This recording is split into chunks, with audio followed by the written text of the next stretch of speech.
गुरुदेव गुरुदेव। नमो विष्णुपदाय कृष्णपृष्ठाय भूतले श्रीमते भक्ति स्वरूप दामोदर स्वामी नामिने। नमो विष्णुपादाय कृष्णपृष्ठाय भूतले श्रीमते भक्ति वेदांत स्वामी नामिने। नमस्ते सारस्वती देवे गौरवाणी प्रचारिणे निर्विशेष शून्यवादी पश्यते देशतारिणे। ओम अज्ञानतिमिरान्धस्य ज्ञानजनशलाकया चक्षुरुन्मिलितं येन तस्मै श्रीगुरवे नमः। श्रीचैतन्यमनभीष्टं स्थापितं येन भूतले स्वयं रूपकदा मह्यं ददाति स्वपदान्तिकम्।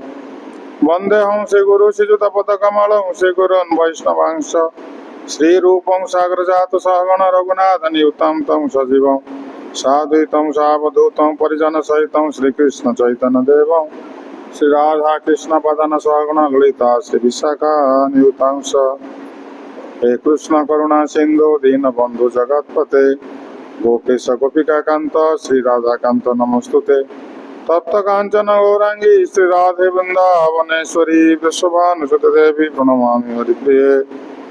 वाञ्छाकल्पतरुभ्यश्च कृपा सिन्धुभ्येव च पतितानां पावनेभ्यो वैष्णवेभ्यो नमो नमः। जय श्री कृष्ण चैतन्य प्रभु नित्यानंद श्री अद्वैत गदाधर शिवासादि श्री गौर भक्त वृंद। हरे कृष्ण कृष्ण कृष्ण हरे हरे, हरे राम राम राम हरे हरे।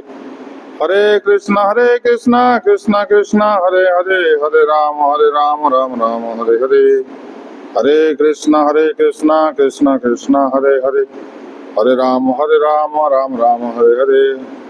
ओम नमो भगवते वासुदेवाय, ओम नमो भगवते वासुदेवाय, ओम नमो भगवते वासुदेवाय। नारायण नमस्कृत्य नरं चैव नरोत्तमं देवीं सरस्वतीं व्यासं ततो जयमुदीरयेत्। मूकं करोति वाचालं पङ्गुं लङ्घयते गिरिं यत्कृपातमहं वन्दे श्रीगुरुदीनतारिणे। श्री परमानंद माधव। हरे कृष्ण। अंतरराष्ट्रीय कृष्ण मानव संघ तरफ आपन हार्दिक स्वागत।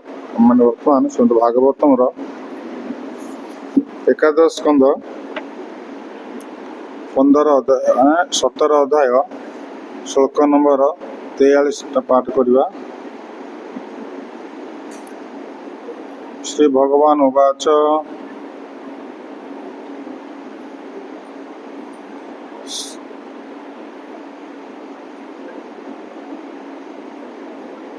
शीलौचिवृत्त्या परितुष्टचित्तो धर्मो महान्तं विरजं जुषाण मर्यापितात्मा गृह एव तिष्ठ न अति प्रसक्त समुपैति शान्ति। श्री भगवान उवाच शीलौचि वृत्त्या परितुष्टचित्तो धर्मं महान्तं विरजं जुषाण मर्यापितात्मा गृह एव तिष्ठ न अति प्रसक्त समुपैति शांति। अनुवाद। कृषि क्षेत्र बा बजार रु परित्यक्त शस्य दान संग्रह करी ब्राह्मण तथा गृहस्थ माने मानसिक रूप से संतुष्ट रहबा आवश्यक। व्यक्तिगत इच्छारू निजକୁ मुक्त रखी उदार धर्म नीति अनुशीलन पूर्वक मो निकटरे निविष्ट रहबा आवश्यक। एहिपरि भावरे गृहस्थ ब्राह्मण आसक्ति रहित भावरे गृहरे ही वास करी मोक्ष प्राप्ति करि पारे। भावार्थ। भक्ति वेदांत स्वामी प्रभुपाद शिष्य मान द्वारा महानतम शब्द उदार धार्मिक सिद्धांतर परिचायक अटे। जेपरि बिना आमंत्रित अथवा अप्रत्याशित अतिथि मध्य अतिथि सत्कार अंतर्भुक्त होई थाए। गृहस्थ सदा सर्वदा उदारचित्त तथा दानशील रहिबा उचित एवं मूल्यहीन पारिवारिक स्नेह तथा आसक्ति को समाप्त करिवार प्रयास रहिबा उचित। प्राचीन काल में महान गृहस्थ ब्राह्मणगण बजार रे फसल अमल पर शस्य क्षेत्र में पड़िଥିବା शस्य को संग्रह करुथिले। एटा सर्वापेक्षा महत्वपूर्ण कथाटी हेउछि मर्यापितात्मा अर्थात भगवान कृष्ण निकट में मनोनिवेश करवा। ନିଜର ଭୌତିକ ପରିସ୍ଥିତିରେ ଥାଇ ମଧ୍ୟ ଯେଉଁ ବ୍ୟକ୍ତି ନିରନ୍ତର ଭଗବାନଙ୍କ ଧ୍ୟାନରେ ମଗ୍ନ ରହିଥାଏ ସେ ମୁକ୍ତ ହୋଇପାରିଥାଏ। ଏକଥା ଭକ୍ତିର ସମୁଦ୍ର ସିନ୍ଧୁରେ ବର୍ଣ୍ଣନା କରାଯାଇଛି। ଏହା ଯସ୍ୟ ହରେରେ ଦାସ୍ୟ କର୍ମଣା ମନସା ଗିରା ନିଖିଳାସ୍ୱ ଅବସ୍ଥାସୁ ଜୀବନ ମୁକ୍ତ ସଉଚ୍ୟତେ।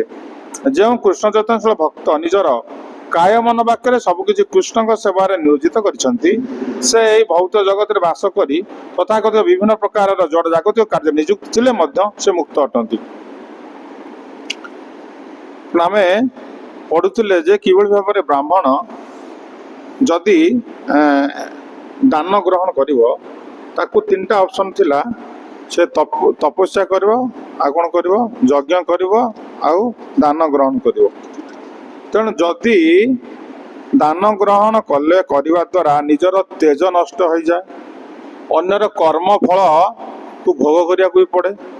ସେଥିପାଇଁ କି ସେ ନିଜର ଜୀବନର ମଙ୍ଗଳ ଯଦି ସେ ଚାହିଁବ ସେ ପରଠାରୁ ଦାନ ଗ୍ରହଣ ନ କରି ସେ କ'ଣ କରିବ ନା ଯେଉଁ ଶସ୍ୟ ଯେଉଁ ଧାନ କଟା ହେଇସାରିଲା ପରେ ଯାହା ସବୁ ପଡ଼ୁଛି ସେଥିରୁ ସେ ଗୋଟେଇବ। କିମ୍ବା ଆମର ଯେମିତି RMC ଅଛି, ତ RMC ଅଛି ବହୁତ, ସେଠି ଲୋକମାନେ କ'ଣ କରନ୍ତି ନା ଯେଉଁ ସବୁ ଲୋଡ଼ିଂ ଅନଲୋଡ଼ିଂ ହେଉଛି, ଯେଉଁ ସବୁ ପଡ଼ୁଛି ପରିବା ତାକୁ ସବୁ କଲେକ୍ଟ କରୁଛନ୍ତି। ତେଣୁ ସେ ଯେଉଁ କଲେକ୍ଟ ଯେଉଁ କରାଯାଉଛି ପଡ଼ିଲା ପରେ ସେ ହେଉଛି କ'ଣ ନା ସମ୍ପୂର୍ଣ୍ଣ ଭାବେ କଳମସ ମୁକ୍ତ। କିନ୍ତୁ କାହାଠୁ ଆମେ ପଇସା ଆଣିବା ଭଗବାନଙ୍କ ସେବା ନହେଲେ ଯଦି ତାକୁ ନିଜେ ଭୋଗ କରିବା ତାର ରିଆକ୍ସନଟା ଆମକୁ ଭୋଗ କରିବାକୁ ପଡ଼ିବ।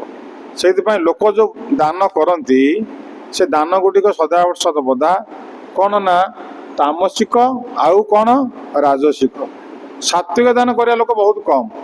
ସେ ଦବ ବିରକ୍ତ ଭାବରେ ଦବ, 5 ଥର ଆଉଛି ତ କ'ଣ କରିବ ନେ, କିନ୍ତୁ ତା ମନରେ ଶ୍ରଦ୍ଧା ନଥିବ। ଇଏ ଗୋଟେ କଥା। ଦ୍ୱିତୀୟ କଥା ହେଉଛି ଯଦି ଦାନ ଦେଲା ତା ପ୍ରତିବଦଳରେ ସେ କିଛି ଆଶା କରିବ, କହିବ ଆଜ୍ଞା ଏଇଟା ନିଅନ୍ତୁ ଠାକୁର ସେବାଟେ ଲଗେଇବେ, ମୋ ପିଲାମାନଙ୍କର ଏଇଆ ହେଇଛି ଟିକେ ଜଣେଇବେ, ଏଇ କଥା ସେ କହିକି ଦବ। ତେଣୁ ଏସବୁ ଜିନିଷ ଗୁଡ଼ିକ ହେଉଛି କ'ଣ ନା କଳମସ ଯୁକ୍ତ। ଆକୁ ଯିଏ ଖାଇବ ତାର ତେଜ ତପସ୍ୟା ସବୁ କିଛି କ'ଣ ହବ ନଷ୍ଟ ହେଇଯିବ। ସେଇଥିପାଇଁ କି ବ୍ରାହ୍ମଣ ଦାନ ଗ୍ରହଣ ନ କରିକି ସେ କ'ଣ କରିବ ନା କୃଷି କ୍ଷେତ୍ରକୁ ଯିବ। କୃଷି କ୍ଷେତ୍ର ଭିକ୍ଷା ମାନେ ଏଇ ମୁଠାଏ କିଏ ଯଦି ଭିକ୍ଷା ଦେଇଦେଲା ସେଥିରେ ନାହିଁ, କିନ୍ତୁ ତାକୁ ଯଦି ଜୋର ବାଧ୍ୟତାମୂଳକ ତାଠୁ କିଛି ଅଣାଯିବ ସେଥିରେ ବହୁତ ରିଆକ୍ସନ୍ ଅଛି। ତେଣୁକରି ଏଠି କୁହାଗଲା କୃଷି କ୍ଷେତ୍ର ବା ବଜାରରୁ ପରିତ୍ୟକ୍ତ ଶସ୍ୟ ଦାନା ସଂଗ୍ରହ କରି ବ୍ରାହ୍ମଣ ତଥା ଗୃହସ୍ଥ ମାନେ ମାନସିକ ରୂପରେ ସନ୍ତୁଷ୍ଟ ରହିବା ଉଚିତ। କଥାଟା ହେଉଛି କ'ଣ ନା ସନ୍ତୁଷ୍ଟ ଭୌତିକ ବସ୍ତୁ ପାଇକି ସନ୍ତୁଷ୍ଟ ହେଇପାରିବନି। ସନ୍ତୁଷ୍ଟଟା ନିର୍ଭର କରୁଛି କାହା ଉପରେ? ନିଜ ଉପରେ, ନିଜର ଶୁଦ୍ଧତା ଉପରେ। ଆମକୁ ଯାହା ମିଳିଲା ସେଥିରେ ସ୍ୱୟଂ ସନ୍ତୁଷ୍ଟ ହେବା ଦରକାର। ଯାହା ମିଳିଲା ସେଥିରେ ସନ୍ତୁଷ୍ଟ। ଯଦି ଯାହା ମିଳିଲା ସନ୍ତୁଷ୍ଟ ହେଇଯିବା ତାହେଲେ ଆମର ଆଉ ପାପ ପୂର୍ଣ୍ଣ ଯେଉଁ ରିଆକ୍ସନଟା ଆମେ ଭୋଗିବାନି। ତେଣୁ ସଦାବେଳେ ସନ୍ତୁଷ୍ଟ ରହିବା ଦରକାର। ଯାହା ମିଳିଲା ସେତିକିରେ ସନ୍ତୁଷ୍ଟ ହେଲେ ଭଲ। କିନ୍ତୁ ଯଦି ବେଶୀ ଆଶା କରିବା ଏଇଟା ଦରକାର ସେଇଟା ଦରକାର ସେଇଟା ଦରକାର ସେଇଟା ଦରକାର ତାହେଲେ ସେ କ'ଣ ହବ? ସମସ୍ୟାରେ ପଡ଼ିଯିବ। ଗୋଟେ ପିଲା ଥିଲା, ସେ କଲେକ୍ସନ କରିବାକୁ ଯିବ, ଯାହା ପାଇବ ତାହା କିଣିକି ସବୁ ଖାଇ ପକେଇବ। ଯଦି ସାର୍ଟ କପଡ଼ା କିଣିବାକୁ ଯିବ ଏକାବେଳେ 10-15ଟା କିଣିଦବ। କିଛି ଦିନ ପରେ ଆମରି ସାଥିରେ ସେ ଜଏନ୍ କରିଦେଲା। ତାକୁ ଯେତେ ଯିଏ ବୁଝିଲେ, ଗୁରୁ ମହାରାଜ ତା ମୁଣ୍ଡରେ ଏମିତି ହାତ ମାରିଲେ, କହିଲେ ତୁ ଆଉ ଏସବୁ କାମ କରନା, ମାନେ ତୁ ଆଉ କଲେକ୍ସନକୁ ଯାଆନା, ମନ୍ଦିରରେ ରହି ସେବା କର। ତ କହିଲେ କିଛି ଦିନ ଗଲା, ସେ ପୁଣି ସେ କାମ କଲା। ତାପରେ ଆସକୁ ମୁଣ୍ଡ ବିନ୍ଧୁଛି, ଖାଲି କହିବ ମୁଣ୍ଡ ବିନ୍ଧୁଛି ବୋଲି କଟକ ଭୁବନେଶ୍ୱର ଯେତେ ସବୁ ଡକ୍ଟର ଥିଲେ ସମସ୍ତଙ୍କୁ ଦେଖେଇଲା, ଗୁଡ଼ାଏ ଔଷଧ ଖାଇଲା, ରୋଗ ଭଲ ହେଲାନି।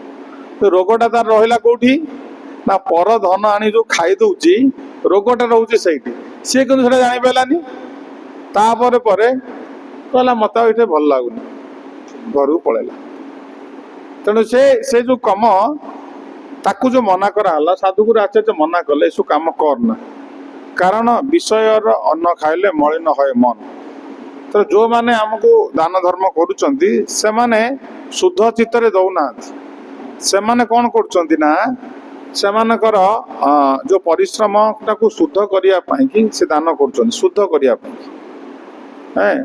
ଯେମିତି ଗୋଟେ ଦେହରେ ଗୋଟେ ଘା ହବ, ଘା ହେଲେ ସେଟା ପଜ ହବ, ପଜ ହେଲେ ଲୋକ କଣ କରିବେ, ତ କାଟିକି ବାହାର କରିଦେବେ।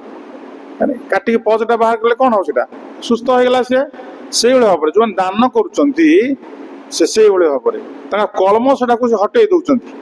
ସେଇ କଳମଶଟାକୁ ଆଣିକି ଆମେ କଣ କରିବା ନା, ତାକୁ ଭଗବାନଙ୍କ ସେବାରେ ତାକୁ ଲଗେଇକି ଆମେ ଅଳ୍ପକେ ସନ୍ତୁଷ୍ଟ ରହିବା ଦରକାର। କିନ୍ତୁ ସେ ପଇସାର ଭୋଗ ଆମେ କରିବା ଉଚିତ ନୁହେଁ। ସେ ପଇସାର ଯଦି ଭୋଗ ଆମେ କରିବା, ଆମେ ତାଙ୍କୁ ଏଇଭଳିଆ ପ୍ରଭାବିତ ହେଇଯିବା, ଯାହାଫଳରେ ଆମର ନିଜର ଶୁଦ୍ଧତା ନଷ୍ଟ ହେଇଯିବ, ଆମର ଚେତନାଟା ନଷ୍ଟ ହେଇଯିବ। ଆମେ ଧୀରେ ଧୀରେ ପୁଣି ସେଇ କର୍ମ ଅବସ୍ଥାକୁ ପୁଣି ଫେରିଯିବା। କିନ୍ତୁ କେତେ ଭାଗ୍ୟର ଫଳେ ଆମେ ଏଇ ଆଧ୍ୟାତ୍ମିକ ମାର୍ଗକୁ ଆସିଛେ, କିନ୍ତୁ ପର ଧନଟାକୁ ଅପହରଣ କରି ଖାଇକି ଆମେ ପୁଣି ସେ ପୁଣ୍ୟମସ୍କ କାହିଁକି ହବା। ସେଥିପାଇଁ ଏତିକି କୁହାଯାଇଛି, କୃଷି କ୍ଷେତ୍ର ବା ବଜାରରୁ ପରିତ୍ୟକ୍ତ ଶସ୍ୟ ଦାନା ସଂଗ୍ରହ କରି ବ୍ରାହ୍ମଣ ତଥା ଗୃହସ୍ଥ ମାନେ ମାନସିକ ରୂପରେ ସଂସ୍କୃତ ହେବା ଆବଶ୍ୟକ। ଯାହା ସବୁ ପରିତ୍ୟକ୍ତ ଅବସ୍ଥା ମାନେ ଲୋଡିଂ ଅନଲୋଡିଂ ବେଳେ ଯାହା ସବୁ ପଡେ, ସେୟାକୁ ସେ କଲେକ୍ଟ କରି ସେଥିରେ ସେ ବଞ୍ଚିବାକୁ ଚେଷ୍ଟା କରିବା ଦରକାର। ସନ୍ତୁଷ୍ଟ ମାନେ ତାର ଅର୍ଥ ହଉଛି ତୁମେ ଅଳ୍ପକେ ସନ୍ତୁଷ୍ଟ ରୁହ, ଯାହା ସୁଖେ ଦୁଃଖେ ମିଳିଲା ସେତିକି ଖାଇକି ମାନେ ଖୁସି ହୁଅ। ଯଦି ତା ହବ, ଯେମିତି ଆମେ ଆମର ସେପଟ ସାଇଡରେ ଅଛି ଗୋଟେ ବେନୁପଡା ମଠ, ପ୍ରାୟ 500 ଏକର ଖଣ୍ଡେ ଜମି ସେ ଠାକୁରଙ୍କର ଅଛି। ତାଙ୍କର ସେଟା ନିର୍ବିଶେଷବାଦୀ ନିରାକାରବାଦୀଙ୍କର ତାଙ୍କର ଆଶ୍ରମ। ତ ତାଙ୍କର 500 ଏକର ଜମି ଯୋଉ ଅଛି, ପ୍ରଚୁର ତାଙ୍କର ଧାନ ଫାନ ସବୁ ହୁଏ। ଆଉ ତାଙ୍କର କ୍ୟାମ୍ପସ ଭିତରେ 10ଟା ଖଣ୍ଡେ ତେନ୍ତୁଳି ଗଛ ଅଛି। ଏତେ ବଡ ସବୁ ବହୁତ ବଡ ବଡ ତେନ୍ତୁଳି ଅଛି, ପୋଖରୀ ଅଛି ତା ଭିତରେ ସବୁ ଅଛି। ଯୋଉ ଲୋକମାନେ ଯିବେ, ସେତେବେଳେ ତ ସବୁ ପାଦରେ ଚାଲି ଚାଲି ଯାଉଥିଲେ, ଗାଡି ମଟର ବ୍ୟବସ୍ଥା ନଥିଲା। ଲୋକ ସବୁ ଚାଲି ଚାଲି ଯିଏ ମଠକୁ ଯାଇ ପୂଜାପୂଜି করে ସବୁ ଯାଆନ୍ତି। ଯେ ଯିବ ସେମାନେ କଣ କରିବେ ନା, ପଖାଳ ତାଙ୍କର ରଖା ହେଇଥିବ, ଆଉ ତେନ୍ତୁଳି ରଖା ହେଇଥିବ, ଲୋକଙ୍କୁ ପଖାଳ ତେନ୍ତୁଳି ଦେଇଦେବେ, ପଖାଳ ଖା ତେନ୍ତୁଳି ଖା ବାସ୍। ତେଣୁ ଏ ଯୋଉ ଜିନିଷ ସେତେବେଳେ ସେଇ ପ୍ରଚଳନ ଥିଲା, କାରଣ ଏସବୁ ଜିନିଷରେ କଳମଶ ନାହିଁ। କଳମଶ ଅଛି କଣ ନା, ଯଦି ଅତ୍ୟଧିକ ଆଶା କରାଯାଏ ତା ଦେହରେ କଳମଶ ଅଛି।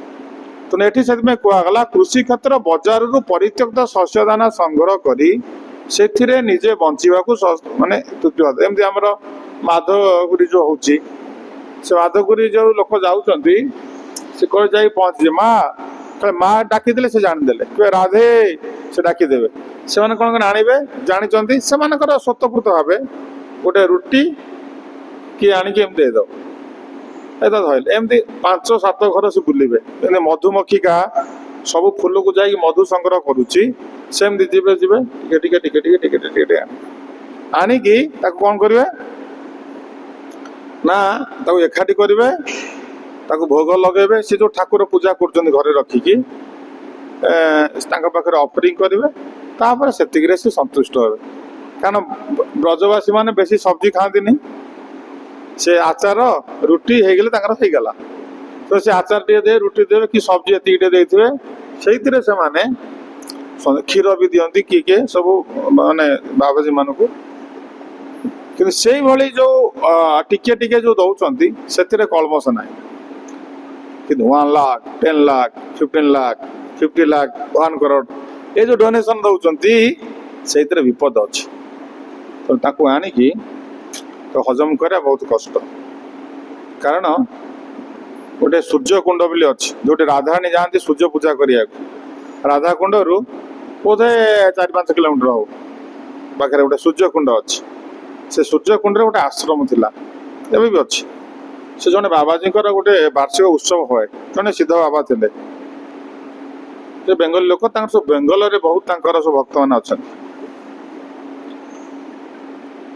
ଏଇ କେତେ ବର୍ଷ ପୂର୍ବରୁ, 10 ବର୍ଷ କି 10 ବର୍ଷ ବି ଅଧିକା ହବ ବୋଧେ, ସାଙ୍ଗେ ସାଙ୍ଗେ ମାନେ ଦିଲ୍ଲୀରୁ ନା DD1ରେ ହେଡଲାଇନରେ ଆସିଗଲା ସେ ଯୋଉ ନ୍ୟୁଜଟା, ଯେ ଘର ଭୁଷୁଡି ପଡିକି 40 ଜଣ ସାଧୁ ପ୍ରାଣ ତ୍ୟାଗ କରିଛନ୍ତି। ତାଙ୍କର ଯୋଉ ଉତ୍ସବ ହୁଏ ସୂର୍ଯ୍ୟକୁଣ୍ଡରେ, ତାର ସବୁ ବଙ୍ଗାଳୀ ଲୋକମାନେ ଅଛନ୍ତି, ଚାରିଆଡେ ସବୁ ତାଙ୍କର ପ୍ରଚାର ସବୁ ବୁଲନ୍ତି, କିଛି କିଛି କଲେକ୍ସନ କରି ଆଣିବେ। ସେ ଉତ୍ସବଟା ସୂର୍ଯ୍ୟକୁଣ୍ଡରେ ବଡକିରି କରନ୍ତି। ଏବେ ସିନା କୃପାଳଜୀ ମହାରାଜାଙ୍କର ବହୁତ ପଇସା ସେ କରୁଛନ୍ତି ବଡ ବଡ ଉତ୍ସବ, କିନ୍ତୁ ସେତେବେଳେ ସେ ଏରିଆରେ ସୂର୍ଯ୍ୟକୁଣ୍ଡ ଉତ୍ସବଟା ଫେମସ ଥିଲା। ସବୁଆଡୁ ସାଧୁମାନେ ଆସିବେ, ଜାଣିଛନ୍ତି ଆଜି ଏତେ ଉତ୍ସବ ହଉଛି ମାନେ ନିମନ୍ତ୍ରଣ ହଉ ବା ନ ହଉ, ଚାରିଆଡୁ ସାଧୁମାନେ ଆସନ୍ତି। सब साधु मैंने आस सब जो रड कौन जो इलेक्ट्रिक खम्भ पड़ी सब ये पड़ी पत्थर पड़ी छात कड़ी बरगा छात कहते ढल छात नुह से भाई छात से सब 2 महलाटा होता 400 खंडे साधु सब आसछंती भजन कीर्तन है मध्याह्न प्रसाद पाइबे से प्रसाद सब बुहा गला तल उपर भी खाइबे से जानी ना एते छात घर एते लोड होइले कौन है तले खाऊं ऊपर खाऊं से छात छिड़ी पड़ा छिड़ी पड़ा छात छिड़ी पड़ा तादर सांगे सांगे 30-40 साधु से चलीगले तार कार हाथ माने कटिगला कार हाथ भांगीगला कार कौन कौन एमती माने देखी हेनी ये भयंकर परिस्थिति है चारिआडू जान ये साधु मान बहुत बड़ बड़ लोक मैंने सो गाड़ी फाड़ी पठी नहीं सब दिल्ली फिल्ली सब ट्रिटमेंट सब कले जी तो चलीगले से खोलताड़ है जी ये एमती कहीं है देखला बेलू से जो उत्सव पाई कलिकतार गोटे कंसई गोटे गो हत्या कर जड़े लोक व्यवसायी लोक से उत्सव पाई पैसा देते तेणु गो हत्या करुवा व्यक्तिर पैसा को लेकिन कारण गो व्यवसाय गो मांस रप्तानी से करुना गाई मान को मारिकी से ही पैसा लाभांश रु से डोनेशन देता से मैंने जानी ना किए गोटे पैसा देला नहीं बोले किंतु से एत साधु से अप्रकट हो गले तेणु ये जो जिनसा बहुत भयंकर जिनस एपाई समस्ते सजग रहा दरकार गला गृहस्थ माने ब्राह्मण माने से यही सन्तुष्ट अल्प के सदा सन्तुष्ट हो व्यक्तिगत इच्छा निजको मुक्त रखी उदार धर्मनीति अनुशीलन पूर्वक मो निकट निविष्ट रहा आवश्यक धाड़ी धाड़ी भगवान केमती गोटे छोट पिला बुझेला भाया बुझाऊँ शास्त्र माने व्यक्तिगत इच्छा को कारण आम मानकर डिफरेंट पर्सन डिफरेंट माइंड आ डिफरेंट विलिंगनेस भी अच्छी समस्त सबु लोकंकर गोटे इच्छा नुह कि जो माने सन्थ हेबे जो माने प्रभुपाद ग्रंथ अध्ययन करेंगे से इच्छा गोटे हम सेटा कौन ना आमर गोटे इच्छा होती कृष्ण आम कृष्ण को पाइबा गोटे इच्छा समस्त हवा दरकार तेणुक ये भगवान कहले व्यक्तिगत इच्छा निजक मुक्त रखा पड़ो जमी सपोज आम गोटे जगह रोचे कि आमर इच्छा समस्त अलग अलग कि अलग अलग देखो आमर ये गोटे हवा करदे पुरुषोत्तम मास देखला बेलू किए गड़े पलैले भगवान अच्छा गुरु गौरंग आमको सेवा देले कि छाड़े कहीं व्यक्तिगत इच्छा बलवत्तर आमको करुँच पागला करदे इच्छा आम मनटा ये लगभग आम जगन्नाथ मन लगे वृंदावन लगे राधाकुंड लगे लगे से लगे कारण यहाँ हूँ व्यक्तिगत इच्छा माने आम मैंने मनर सेवक आम माने गुरु सेवक नुह आम गुरुंर सेवक रहा दरकार कि आम मनर सेवार नियोजित हेले तो मन सेवा को त्याग करने को ठीक कहुए व्यक्तिगत इच्छा निजक मुक्त रखी उदार धर्मनीति अनुशीलन पूर्वक धर्मनीति कौन धर्मनीति हूँ शिष्यर कर्तव्य गुरुंर निर्देश सेवार नियोजित होगा दरकार कारण गुरु सदा सर्वदा अच्छा गुरु शरीर रहती किंतु बाणी माध्यम सदा सर्वदा रुहति तेणु गुरुंर बाणी हूँ कौन ना तुम्हें माने यही सेवाटारे नियोजित हुआ तेणु आमको गुरु कृष्ण का सेवार नियोजित कले तेणु आमर शेष जीवन पर्यंत जमी आम गौरमोहन प्रभु थे गुरु महाराज थे फोन कथा कहले गौरमोहन एटा तुम घर गौरमोहन कहले तो से गौरमोहन प्रभु शेष पर्यंत ये रही भगवान सेवार नियोजित हेले ये भी से शरीर त्याग कले कि आश्रम रही आश्रम शरीर त्याग करवा भी बहुत डिफिकल्ट बेले बेले लोक मैंने हस्पिटाल मरुंच कि आश्रम मृत्युवरण करा दरकार कारण एवठू से डायरेक्ट भगवत धाम जापर आश्रम जब शरीर त्याग कर से अल्प भाग्य यहाँ मिले ना तेणु गुरुंर सेवा गुरुदेव जेहतु कहले गौरमोहन यहाँ तुम घर तेणु गौरमोहन कल मो घर मान से तार काय मन वाक्य ये रही भगवत सेवा नियोजित है कि आम मैंने भगवान को छाड़ दे अरे कि गोटे शास्त्र कहगला आम तपस्या करवा कि कृष्ण खुशी हो नथिबे से तपस्या कर लाभ कौन तो तपस्या करुचु कृष्ण से खुशी होना से तपस्या कले किसी लाभ अच्छी जदि बिना तपस्या कृष्ण खुशी हे ତପସ୍ୟାର ଆବଶ୍ୟକତା କ'ଣ ଅଛି? ଯଦି ବିନା ତପସ୍ୟାରେ କୃଷ୍ଣ ଆମ ଉପରେ ଖୁସି ଅଛନ୍ତି ତାହେଲେ ତପସ୍ୟାର କ'ଣ ଆବଶ୍ୟକତା ଅଛି? ଏପଟିଆ କହିଲେ ପୁଣି ସେପଟିଆ କହିଲେ। ଏଟା ଭଗବାନ କହୁଛନ୍ତି ଯେ ତପସ୍ୟା କଲେ କୃଷ୍ଣ ଯଦି ଖୁସି ନ ହେବେ ସେ ତପସ୍ୟା କରି କି ଲାଭ? ଯଦି ବିନା ତପସ୍ୟାରେ କୃଷ୍ଣ ଖୁସି ହେବେ ତ ତପସ୍ୟା କରି କି ଲାଭ? ତେଣୁ ଆମକୁ ସେଥିପାଇଁ କି ଆମର ଏକମାତ୍ର ଉଦ୍ଦେଶ୍ୟ ହେଉଛି ଆମେ ମନ ସେବାରେ ଦୀର୍ଘ ଜନ୍ମ ବୁଲିଲେ, ଆଜି ପର୍ଯ୍ୟନ୍ତ ମନ ସେବାରେ ବୁଲୁଥିଲେ, ମନର ସେବା କରି କରି ଚାଲୁଥିଲେ, ସେଥିପାଇଁ ଜନ୍ମ ଚକ୍ରରେ ଘୁରୁଥିଲେ। କିନ୍ତୁ ଯୋଉଦିନ ଏ ସଂସ୍ଥାକୁ ଆସିଲେ ଦୀକ୍ଷା କାଳେ ଶିଷ୍ୟ କରେ ଆତ୍ମସମର୍ପଣ, ସେଇ କାଳେ କୃଷ୍ଣ ଭାବେ ଆତ୍ମସମ। ତ ଦୀକ୍ଷା କାଳେ ଆମେ ଆତ୍ମସମର୍ପଣ କଲେ ଗୁରୁଙ୍କ ପାଖରେ, ମାନେ ମାରବି ରାଖବି ଯୋ ଇଚ୍ଛା ତୁମାର, ନିତ୍ୟ ଦାସ ପ୍ରତି ତୁଆ ଅଧିକାର। ଗୁରୁଙ୍କ ପାଖରେ ଆମେ କହିଲେ ଯେ ତୁମେ ଯାହା ମତେ କରୁଛ କର, ଯୋଉ ସେବା ତ ମୁଁ କରିବି, ମୋର ନିଜସ୍ୱ ବୋଲି କିଛି ନାହିଁ। ତେଣୁ ଗୁରୁଙ୍କ ସେବାକୁ କାୟ ମନ ବାକ୍ୟରେ ଯଦି ପଢିକି ଜଣେ କରିବ ସେ ଶେଷରେ ନିଶ୍ଚିତ ଭଗବତ ଧାମ ଯିବ। କାରଣ ଆମେ କହୁଛେ ଯେ ଗୁରୁ ଆମକୁ ଉଦ୍ଧାର କରିବେ। ତେଣୁ ଗୁରୁ ଉଦ୍ଧାର କରିବେ ମାନେ ଗୁରୁ ଏକ କଥା ମାନିଲେ ସିନା ଉଦ୍ଧାର ହବା। ଆମେ ଯଦି ଆମ ମନ ସେବାରେ ଲାଗିଲେ କ'ଣ ହବ? ଆମେ ଯଦି ମନ ସେବା ସମସ୍ତେ କରିବା ତାହେଲେ ଆମେ ଗୁରୁଙ୍କ ସେବାରୁ କ'ଣ ହେଇଯିବା? ବିଚ୍ୟୁତ ହେଇଯିବା। ତ ଗୁରୁଙ୍କ ସେବାରୁ ବିଚ୍ୟୁତ ହେଇଗଲେ ଆମ ଅବସ୍ଥା କ'ଣ ହବ?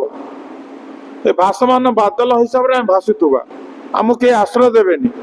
କାରଣ ଆଶ୍ରୟ ଦବା ଲୋକ ବୈଷ୍ଣବ ସେ ଆଶ୍ରୟ ଦିଅନ୍ତି। ତେଣୁ ଆମକୁ ସେ ଆଶ୍ରୟ ଦେଉଛନ୍ତି, ଆମେ ତାଙ୍କ ପାଦ ପଦ୍ମ ତଳେ ରହିକି ମରିବା ପର୍ଯ୍ୟନ୍ତ। ଏଇଟା କ'ଣ? ମନର ସଂଯମତା। ଆହାର ବିହାର କ୍ଷେତ୍ରରେ ସଂଯମତା ନ ରହିଲେ ସିଏ ସାଧକ ହେଇପାରିବନି। ତେଣୁ ବିହାର କ୍ଷେତ୍ର ମାନେ ବୁଲାବୁଲିରେ ଟିକେ ମନକୁ ଆମକୁ କ'ଣ କରିବାକୁ ପଡ଼ିବ? ସଂଯତଶୀଳ ହେବାକୁ ପଡ଼ିବ। ଗୋଟେ ଜାଗାରେ ସ୍ଥିର। ଯୋଗ ଅର୍ଥ, ତପସ୍ୟା ଅର୍ଥ ଗୋଟେ ଜାଗାରେ ନିର୍ଦ୍ଦିଷ୍ଟ ଜାଗାରେ ରହିକି ମନ ବୁଦ୍ଧି ଇନ୍ଦ୍ରିୟ ଗୁଡ଼ିକୁ ଭଗବାନଙ୍କ ସେବାରେ ଚିନ୍ତାରେ ନିୟୋଜିତ କରିବାକୁ ତପସ୍ୟା କୁହାଯାଏ। ତେଣୁ ଆମେ ଗୋଟିଏ ଜାଗାରେ ଆମ ମନକୁ ସ୍ଥିର ରଖିବାକୁ ପଡ଼ିବ। ମନକୁ ଯେତେ ବାହାରକୁ ଛାଡ଼ିବ ସେ ସେତେ କ'ଣ ହବ? ବିକ୍ଷିପ୍ତ ହବ, ବିଚଳିତ ହବ। ତେଣୁ ମନଟାକୁ ସ୍ଥିର କରିବାକୁ ଯୋଗ କୁହାଯାଏ। ଆମେ ମନଟାକୁ ସ୍ଥିର କରିବା, ବୁଦ୍ଧିକୁ ସ୍ଥିର କରିବା, ଆଉ ଇନ୍ଦ୍ରିୟ ଗୁଡ଼ିକୁ ସ୍ଥିର କରିଲେ ଆମେ ତାକୁ କୃଷ୍ଣଙ୍କ ସେବାରେ ଲଗେଇବା। ତେଣୁ ସେମିତି ସେବା କରି କରି କରି କରି ଆମର ଏଇଠି ପ୍ରାଣ କେମିତି ପଳେଇବ, ସେଥିପାଇଁ ଆମେ ଭଗବାନ ପ୍ରାର୍ଥନା କରିବା ଦରକାର, ଗୁରୁଦେବଙ୍କୁ ପ୍ରାର୍ଥନା କରିବା ଦରକାର। ସେଥିପାଇଁ ଶୁଦ୍ଧ ଭକ୍ତ ମାନଙ୍କର ଆବସେଣ୍ଟରେ ଆଧ୍ୟାତ୍ମିକ ଉନ୍ନତି କରିବା ବହୁତ କଷ୍ଟ। ଯଦିଓ ଭାବିବା ମୁଁ ଗୋଟେ ବଡ଼ ଲୋକ ହେଇଗଲାଣି, ସେ ନିଜେ ନିଜେ ଭାବି ଦଉଛି, କିନ୍ତୁ ନା, ବିନା ଶୁଦ୍ଧ ଭକ୍ତ ନିର୍ଦ୍ଦେଶ। ସେଥିପାଇଁ ଶାସ୍ତ୍ରରେ କୁହାଗଲା ଯେ ବ୍ରହ୍ମଚାରୀ ମାନେ ଗୁରୁଙ୍କ ଗୃହରେ ରହିବେ, ଗୁରୁଙ୍କ ନିର୍ଦ୍ଦେଶରେ କାମ କରିବେ, ଗୁରୁଙ୍କ ପାଖରେ ରାତିରେ ଶୋଇବେ। ମାନେ ଗୁରୁ ତାଙ୍କୁ କାନଟା ଦେବେ, ଗୁରୁ କର୍ଣ୍ଣ କାନଟା ସଦାବେଳେ ବଢୁଥିବେ, ନହେଲେ ନାହିଁ ଶିଷ୍ୟ କ'ଣ ହବ? ଆଡେ ସାଡେ ହେଇଯିବ। ସେ ଭାବିବ ମୁଁ ଯୋଉଟା କହୁଛି ଏଟା ଠିକ। ସେଟା ହଉଛି ମନ ସେବା। ଏଇଟା ସେଥିପାଇଁ କୁହାହେଲା ବ୍ୟକ୍ତିଗତ ଇଚ୍ଛାରୁ, ଏଟା ବ୍ୟକ୍ତିଗତ ଇଚ୍ଛା। ବ୍ୟକ୍ତିଗତ ଇଚ୍ଛାକୁ ଗୁରୁତ୍ୱ ଦବାକୁ କୃଷ୍ଣ ମନା କଲେ। କହିଲେ ଉଦ୍ଧବ, ବ୍ୟକ୍ତିଗତ ଇଚ୍ଛାକୁ ଗୁରୁତ୍ୱ ଦିଅନି। ତୁମ ଇଚ୍ଛା କ'ଣ? ଅର୍ଜୁନ କହିଲେ ମୁଁ ଯୁଦ୍ଧ କରିବିନି, ସେଟା ବ୍ୟକ୍ତିଗତ ଇଚ୍ଛା, କିନ୍ତୁ ଏଟା କୃଷ୍ଣଙ୍କ ଇଚ୍ଛା ନୁହେଁ। ଆମର ହଉଛି ଆମେ ଯୋଉ କାମ କରିବେ, ଏଇଟା ଯୋଉ ଏଠି ଏକତ୍ରିତ ହବାର କାରଣ କ'ଣ? ଏଠି ଏକତ୍ରିତ କାରଣ ହଉଛି ଗୁରୁ କୃଷ୍ଣଙ୍କର ଇଚ୍ଛାକୁ ଆମକୁ ପୂର୍ଣ୍ଣ କରିବାକୁ ପଡିବ। ତ ଗୁରୁଦେବ ଯେତେବେଳେ ରାମଜୀଙ୍କୁ ନେଲେ, କହିଲେ ଆମେ ଆଜିଠାରୁ ରାମଜୀଙ୍କ ଦାୟିତ୍ୱ ନେଲେ, ତ ଆମର କାମ ହଉଛି ରାମଜୀଙ୍କ ସେବା କରିବା। ସର୍ଦ୍ଦାରଙ୍କଠୁ ଆମେ ଯେତେବେଳେ ରାମଜୀଙ୍କୁ ଆଣିଲୁ, ଗୁରୁମା ଯେ ଆଣିଲେ, ଆମକୁ କହିଲେ ଏଟା ଆମ କାମ। ତ ଗୁରୁଜୀ ଆମକୁ କାହିଁକି ଗ୍ରହଣ କରିଛନ୍ତି? ଗୁରୁଜୀ ଗ୍ରହଣ କରିଛନ୍ତି ରାମଜୀଙ୍କ ସେବା କରିବାକୁ। ସେବା କରି କରି କରି କରି ମରିଯିବା, ମରିବା ପର୍ଯ୍ୟନ୍ତ ସେବା କରିବାକୁ ଚେଷ୍ଟା କରିବା। ତେଣୁ ଆମେ ତାହା ନ କରିକି ଆମେ ବୁଲିବା, ବୁଲୁଥିଲେ ଜୀବନ ସାରା ବୁଲୁଥିବ। ତେଣୁ ଭାସମାନ ବାଦଲ ଅବସ୍ଥାରେ ନ ବୁଲିକି ଗୋଟେ ଜାଗାରେ ସ୍ଥିର ରହିକି ଭଗବାନ ସେବା କଲେ ଭଗବାନଙ୍କର କୃପାରୁ ଆମେ କ'ଣ ହବା? ନା ଭଗବାନଙ୍କୁ ଆମେ ପ୍ରାପ୍ତ ହେଇଯିବା। ସେଥିପାଇଁ କହିଲେ ନିଜକୁ ମୁକ୍ତ ରଖି, କୋଉଥିରୁ? ବ୍ୟକ୍ତିଗତ ଇଚ୍ଛାରୁ ନିଜକୁ ମୁକ୍ତ ରଖି ଉଦାର ଧର୍ମ ନୀତି। ଉଦାର ଧର୍ମ ନୀତିକୁ ଆମକୁ କ'ଣ କରିବାକୁ? ଅନୁଶୀଳନ ପୂର୍ବକ ମୋ ନିକଟରେ ନିବିଷ୍ଟ ରହିବା ଆବଶ୍ୟକ, ଯାହା କୁହାହେଲା। ତେଣୁ ଆମେ ବ୍ୟକ୍ତିଗତ ଇଚ୍ଛାକୁ ଗୁରୁତ୍ୱ ନ ଦେଇକି ଆମେ ଗୁରୁ କୃଷ୍ଣଙ୍କ ଇଚ୍ଛା ପୂର୍ଣ୍ଣ କରିବା ପାଇଁ କି ବ୍ୟକ୍ତିଗତ ଇଚ୍ଛାକୁ ପରିତ୍ୟାଗ କରିକି ଏକନିଷ୍ଠ ଭାବରେ ଗୋଟିଏ ଜାଗାରେ ରହିକି ଗୁରୁ କୃଷ୍ଣଙ୍କ ସେବାରେ ଯଦି କରିବା, ତାହେଲେ କ'ଣ ହବ? ଏହିପରି ଭାବରେ ଗୃହସ୍ଥ ବ୍ରାହ୍ମଣ ଆସକ୍ତି ରହିତ ଭାବରେ ଗୃହରେ ହିଁ ବାସ କରି ମୋକ୍ଷ ପ୍ରାପ୍ତ ହୋଇପାରେ। ଘରେ ରହିଲେ ବି ସେ ମୋକ୍ଷ ପ୍ରାପ୍ତ ହେଇଯିବ। ତାକୁ ଆଶ୍ରମକୁ ଯିବା ଦରକାର, କୁଆଡେ ଯିବା ଦରକାର ନାହିଁ। जदि से अनासक्त भाव पूरा संपूर्ण भाव तृप्ति रहिबो जहाँ दुखे सुखे मिलला से संतुष्ट रही से जदि भगवत सेवा नियोजित हब निश्चित भाव से कौन हम ना भगवत धाम को प्रत्यावर्तन कर मुक्ति मार्ग में पथिक हो केते सुंदर कथा तुम चाबिटा रहा कौटी आश्रम रुह घरे रुह किंतु व्यक्तिगत इच्छा को त्याग करी गुरु कृष्ण इच्छा को पूर्ण करने दिगरे नियोजित हब एवं अल्प के संतुष्ट रहिबो कौन से भौतिक वस्तु प्रति एते आसक्त हबन अनासक्त भाव ए कार्य करवा उचित तापर कहउचंती समुद्धरन्ति जे विप्रम सिदंतम मत्परायणम तनुधरी से न चिरात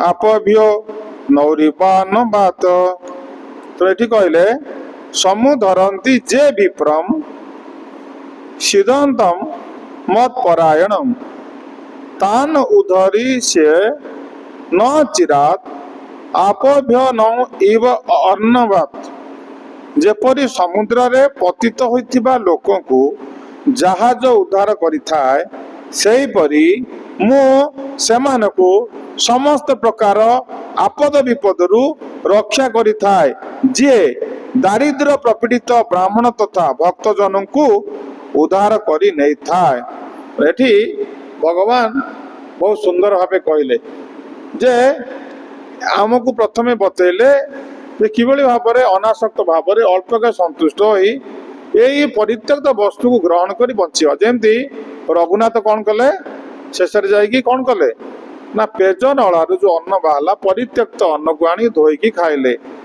तेणु स्वरूप दामोदर ठार शुणिले महाप्रभु दिने आसी देखिले लुचिकी रघुनाथ कौन करुचे से अन्न गुड़े आनी धोउं आणिकी महाप्रभु से मुठे आनी खाईदेले रघुनाथ कहले महाप्रभु एगुड़ा कौन तुम खाऊच ना ये तो अमृत आहरी अमृत तुल्य कारण ये जो खाद्य एथिरे कहार कलमस नहीं एथिरे विषय अन्न नुह एटा परित्यक्त जिनस यहीटा ही साधकों सब बेस्ट जिनस तो महाप्रभु कहले अमृत तुल्य सीताराम लक्ष्मण हनुमान महाराज की जय तेणुक सेठी महाप्रभु आमको शिक्षा देले याकू ग्रहण करिकी जे तुम्हें माने यही जिनसटा खाओ एटा अमूल्य जिनस यही समस्ते संतुष्ट हुअन्ति तेणुक एठी कहले पुणी भगवान अन्य मान को कहउचंती उपदेश प्रदान करुचंती जन समाज को जे यही लोक किए यही ब्राह्मण बा गृहस्थ जो माने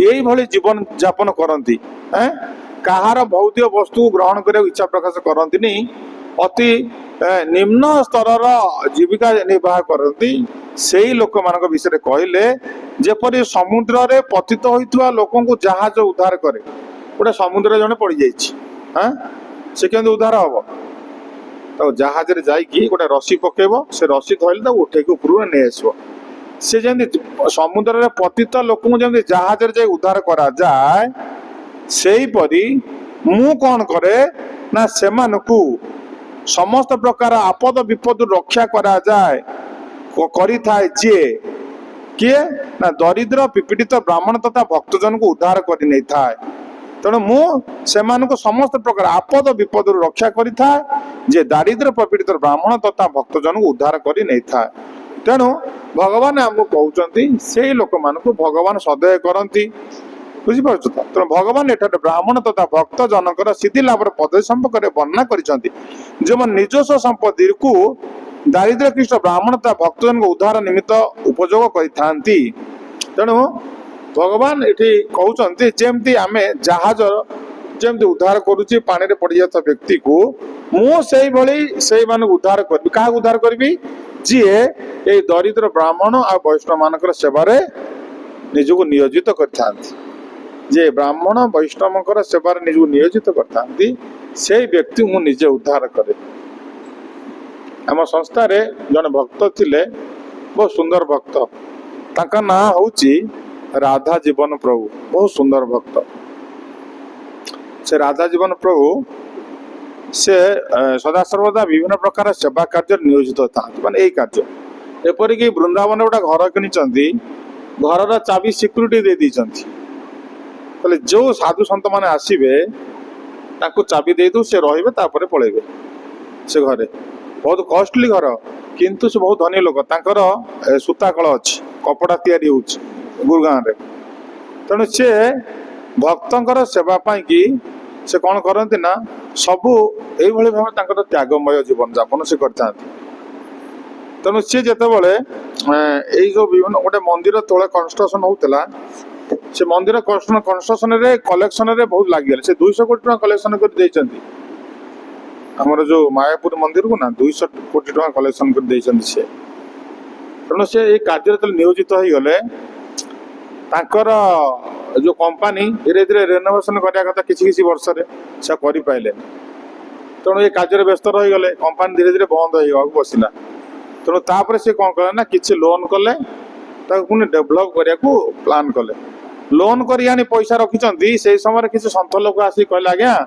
आम गोटे मंदिर ओपनिंग करूँ पैसा टी अभाव होती कर देखो से लोन कर पैसा रू से पुणी 2-4 लाख टका देदेले नियो ठीक मंदिर काम लगा मैंने केते उदार जने लोन करी मत दान कर दउछन तमने एते उदार व्यक्ति ये संसार रे अछंती तेणु करी भगवान कहले मु सेई मान को उद्धार करे का उद्धार करिवे जे ए ब्राह्मण आउ वैष्णव मान कौन करे दुख रे पड़ी जने ताको जो ताकर सेवा रे निजको नियोजित करे निजर अर्थ धन ताको प्रदान करे सेई व्यक्ति मान को जमती समुद्र पड़ी लोक को जहाज उद्धार करे मु सेमती से भव सागर रे पड़ी लोक को जी मोर प्रिय लोक मान को कौन कर सेवारे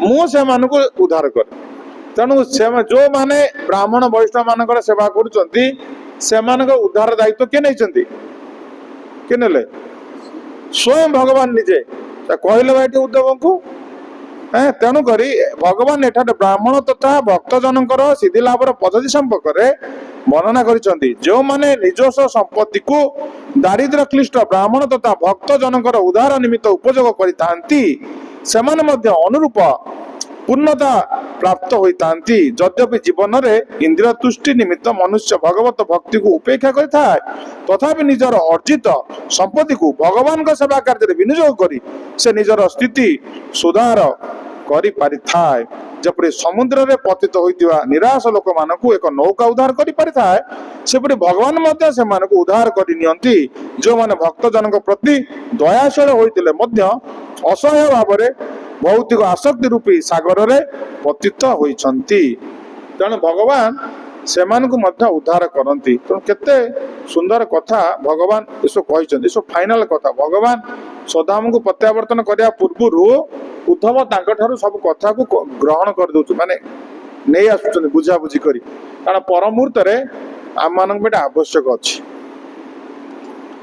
तापर कहले सर्वा समुद्र राजा पितवे व्यसनात् प्रजा आत्मना धीरो जथा गजपति गजान जेपरी हाथी मानकर राजा निज समूहर अन्य समस्त हाथी को सुरक्षा प्रदान करने सहित निजर मध्य रक्षा करिथाय ठीक सेपरी निर्भीक राजा पितृ सम निज प्रजागण को समस्त प्रकार विपद उद्धार करने सहित निजक मध्य सुरक्षित रखा उचित तेणु ये भगवान राजा कथा कहले से कहले भगवान एग्जांपल दे कहते राजा भी कर्तव्य अच्छी जदि यही जदि राजा जदि सुरक्षा दिए तार माने प्रजा मान को भगवान कहते जे सी प्रजा मानकर जी आम धर्म रोजगार करिया 50% से नहीं जीव बुझिपार तो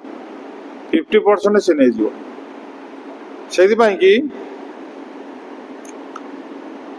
एटी कहले भगवान जेपरि हाथी मानकर राजा निज समूहर अन्य समस्त हाथी को रक्षा कर प्रदान करने सहित निजर मध्य सुरक्षा से करे ठीक सही परी निर्भीक राजा पितृ सम पिता भलिया निज प्रजागण को कौन करिवो ना विपद आपद जदि उद्धार करिवो सुरक्षित रखा उचित निर्देश देले तापर कौन हम ना से कथा कहले एवं विदो नरपति विमाने नाक वचसा विधुया शुभम कुशन इंद्रेण सह मोदते।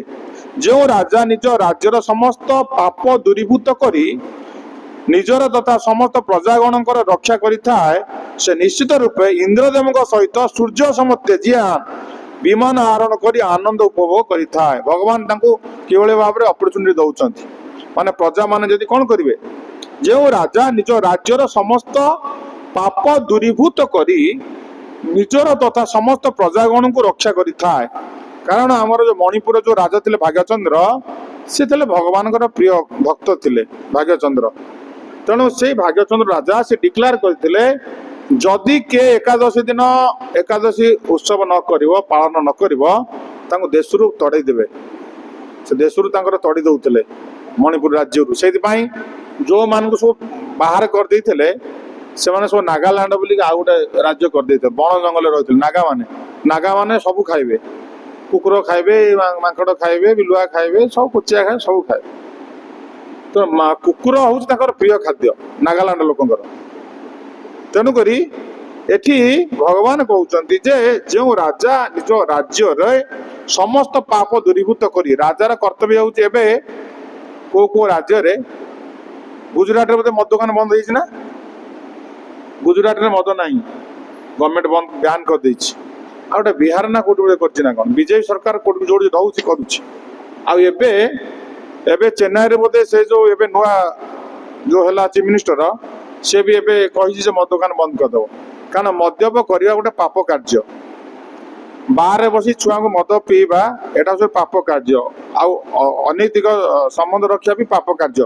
तो राजा कौन कर ना ये सब कार्य जमी राज्य रे न हब जुआ खेल हबनी हाँ पशा खेल हबनी कि निशा सेवन हबनी ए सब जो मद मांस लोक खाइबे ए सब पाप कार्य अनैतिक कार्य जदि बंद करदेव से राजा इंद्र सम ऐश्वर्य से प्राप्त हम से विमान रे बसी उड़ीब माने भगवान तांको केते प्रकार ऐश्वर्य प्रदान करिवे तार मृत्यु पर।